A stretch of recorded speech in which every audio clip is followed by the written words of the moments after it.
Hello guys, welcome to SM agro poultry farming tips. আমরা আজকে জানে আলোচনা করব আমাদের ইনকিউবেটরে বাচ্চা ফোটার সময় 3 দিন আমরা কিভাবে হ্যাচিং টাইম পর্যবেক্ষণ করি। আপনারা দেখতে থাকুন।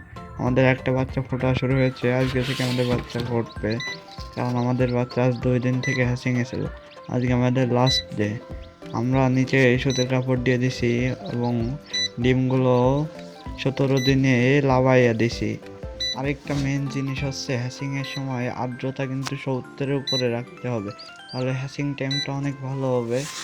আর 37.7 আলো লিখবে এবং 37.2 আলো জ্বলবে, এটা হ্যাচিংয়ের সবচেয়ে ভালো তাপমাত্রা এবং এটাই সবাই ব্যবহার করে।